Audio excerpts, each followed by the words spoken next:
Once you start targeting nuclear power plants, then the other things come into play, essentially radiation. Drone came from the westerly direction, which essentially means that the drone could have been fired by the Houthis. UAE has now been stuck more than any country has been stuck in the Middle East, including Israel.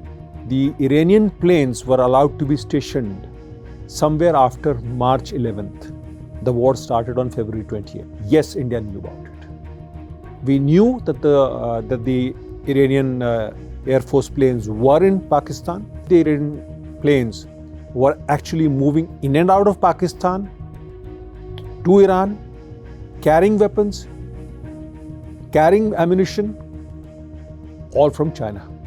The Chinese were supplying weapons, the Chinese were supplying drones, the Chinese were supplying spare parts, the Chinese were supplying satellite imagery for the Iranians to target the US air bases in the Middle East. With President Donald Trump playing the Lone Ranger, it's basically every country for itself.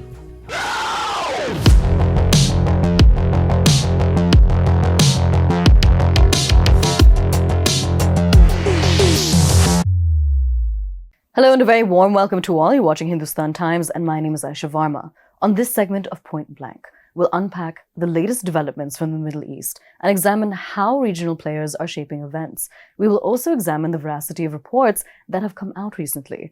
With me is HT's executive editor, Mr. Shishir Gupta, to examine it all. Sir, namaskar. Sir, in recent developments, 3 drones were fired near the UAE. 1 essentially struck a nuclear plant in Abu Dhabi. What do we know about the strike? What does it mean for the war? Will the war end anytime soon, or is it set to restart?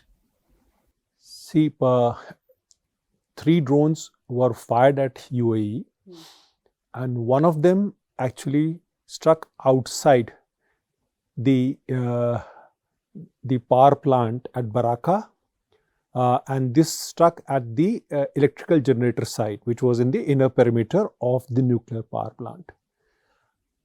Now, this is a serious development because it is not very clear as to who fired the drone, because the drone came from the westerly direction, which essentially means that the drone could have been fired by the Houthis from Yemen. Okay. So that is why it is not clear as to who fired the drone, but obviously Houthis being close to Iran, this could have been any Iranian proxy, as the drone has not come from the Iranian side. Now, it's a very serious development because once you start targeting nuclear power plants, then the other things come into play, essentially radiation, essentially if there has been any damage, and in this particular case, because it struck the electrical generator, the emergency generators had to be switched on immediately to contain the temperature of the power plant. So this is what has happened, and it's a very serious development. What is also important is that UAE has now been stuck more than any country has been stuck in the Middle East, including Israel, by Iran or its proxies. Third thing is that the ceasefire talks are continuing, but there is no meeting ground between the two. I am told the Iranians are preparing a memorandum for the Americans yet again, but there is hardly any meeting ground as far as the nuclear talks go or on the Strait of Hormuz.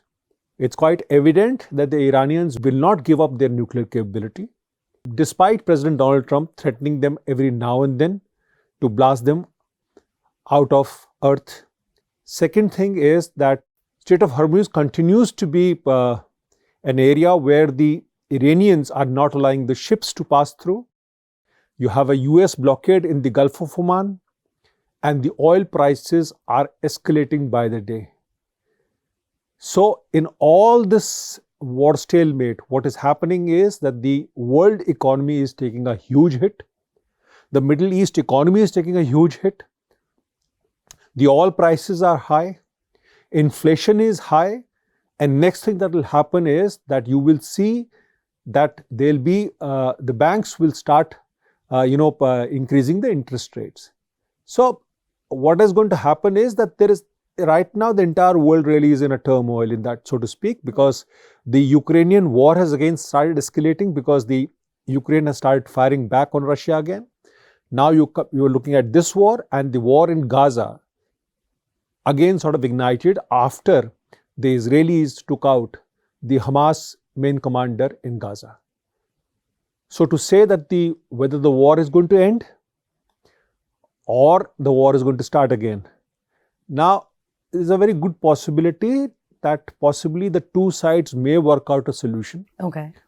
Towards the end of this month, provided freedom of navigation is allowed in the Strait of Hormuz. The two sides can talk about the nuclear dimension of the war separately, but what you need first is to stabilize the global economy, which at least will take 6 months or 7 months after the Strait of Hormuz, freedom of navigation is open in the Strait of Hormuz. So what you're looking at is possibly some sort of a agreement on Strait of Hormuz, possibly, as I say. To say that the war is going to start again, I don't think so, because Americans can't achieve anything beyond this, what was the stated military objective. I mean, they have pulverized the nuclear sites. They have done what they had to do with the leadership. They have done what they had to do with the Iranian armed forces. But the Iranian state, the hardline Iranian Shia state remains. And the only thing that could have happened was a collapse of the hardline regime over there, which has not taken place and which will not take place. So what you'll have essentially is some sort of an agreement where the two sides decide to compromise a little bit on each other and try and, come to some sort of an agreement. This is where it is. So beyond this, when we talk about regional players, how exactly were Iranian planes in Pakistan? Did India know about it? And since when have they been going there? See, this is a very interesting question. First of all, there was a report which said that the Pakistanis allowed Iranian aircraft to be stationed on Pakistani air bases, particularly Noor Khan in Sindh and possibly in the air bases near Peshawar and in Afghanistan. Now, my understanding is that the Iranian planes were allowed to be stationed somewhere after March 11th. The war started on February 28th. Now, these planes were stationed over there. They were transport aircraft. There were at least 4 to 5 aircrafts were seen moving. Did India know about it? Yes, India knew about it. We knew that the Iranian Air Force planes were in Pakistan. We knew that the Iranian planes were actually moving in and out of Pakistan to Iran, carrying weapons, carrying ammunition, all from China. So it was very clear. Now, there have been various theories to this saying that, essentially these planes had come once the Iranian speaker, that is Mohammad Ghalibaf, had come for the talks with the Americans on April 11th, 12th. No, the planes were seen much more earlier. And the Americans knew about it. The Chinese knew about it. And we knew about it. So this is one of those things, one of the real politics of war where, there are things that are happening overground, underground, overt, covert, and this is what it was. And essentially what was happening was that the Chinese were supplying weapons, the Chinese were supplying drones, the Chinese were supplying spare parts, the Chinese were supplying satellite imagery for the Iranians to target the US air bases in the Middle East. So yes, factually the report is correct. This is what was happening. But the Americans allowed it. And the Americans allowed it possibly because they wanted the Chinese to have a leverage, because they possibly wanted Pakistanis to have a leverage with Iran. This is all I can say about it. But yes, you had Iranian transport aircraft flitting in and out of Pakistani airspace, whatever the Pakistanis may say about it. And so what about Israel's PM? Did he travel to the UAE? Israeli Prime Minister Benjamin Netanyahu has confirmed that he traveled to UAE. UAE Foreign Ministry, however, has denied the entire thing emphatically. It is also denied because for political reasons also. So I'd say that I would tend to believe what Prime Minister Netanyahu is saying, right? Because in Middle East, a lot of things happen overtly, covertly, and people who know about it definitely know that Israel wanted to stand with UAE, which was being targeted by Iran, and also to ensure that the UAE airspace was not violated by Iranians by supplying anti-ballistic missile weapons like Iron Dome and also other missiles. So it is just like, there is this fog of war over the UAE attacking Iran or Saudi Arabia attacking Iran or retaliating to the Iranian attacks. But then all these things are not said because, over there, this violates the principle of Ummah. Sir, as for the US president's recent movements, what really happened during Trump's visit to China? Xi Jinping had made a statement that the US is a declining power. Why is this remark so huge? See, whatever the American media or Western newspapers may try and project, try and create a narrative. President Donald Trump's visit to Beijing was a very underwhelming affair when it comes to a US president going over there. President Xi Jinping talked hard on Taiwan. He made it very clear that in case you were to side with Taiwan, you would see the nasty side of China.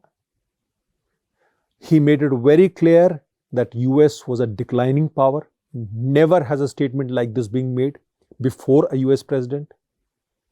He made it very clear that he will not allow any intervention of America in Taiwan. Iran was discussed, yes. The two sides were in agreement as far as the Strait of Hormuz went and as far as the nuclear talks went. But beyond that, it was actually advantage China all the way. Because whatsoever you may project, it was China which basically held all the cards and nothing really came out of it.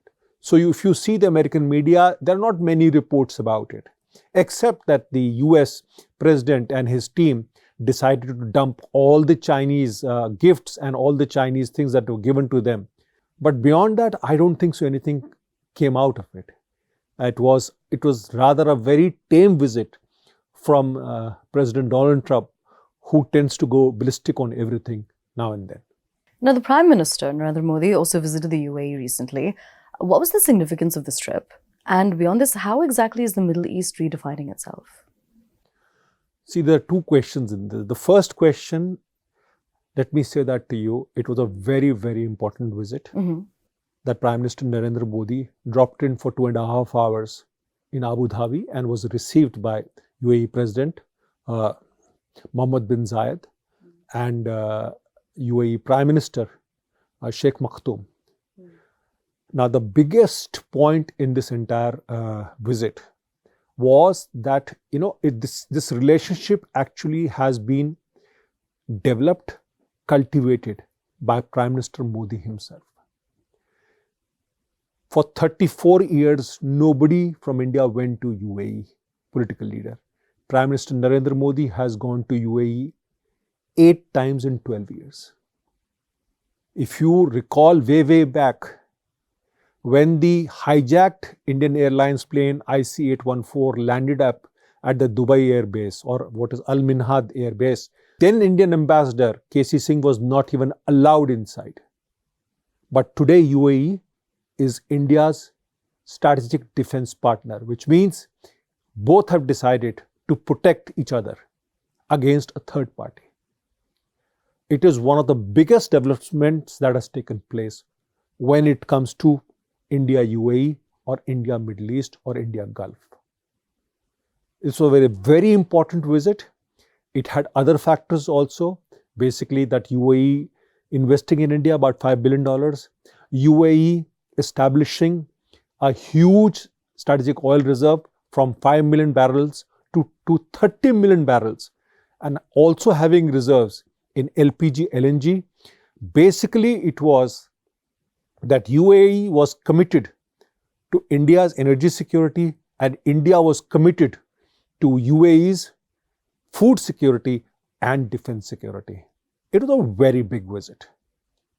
Now, coming to whether the Middle East is redefining itself after the US and Israeli attack on Iran. It's very evident that not only in UAE, but with President Donald Trump playing the Lone Ranger, it's basically every country for itself now.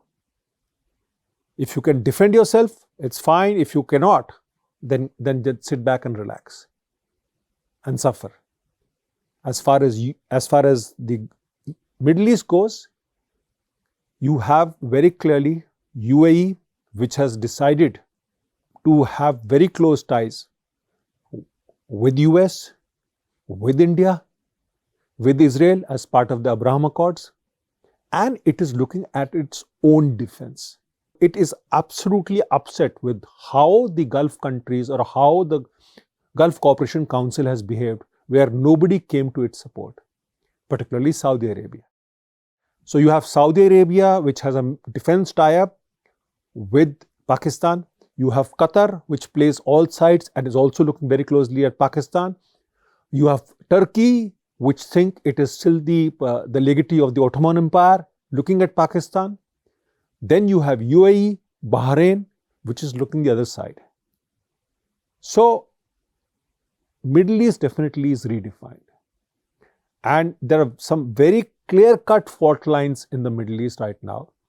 And it is quite evident that some countries like UAE want progressive, moderate Islam without Muslim Brotherhood, without jihadis, without terrorism.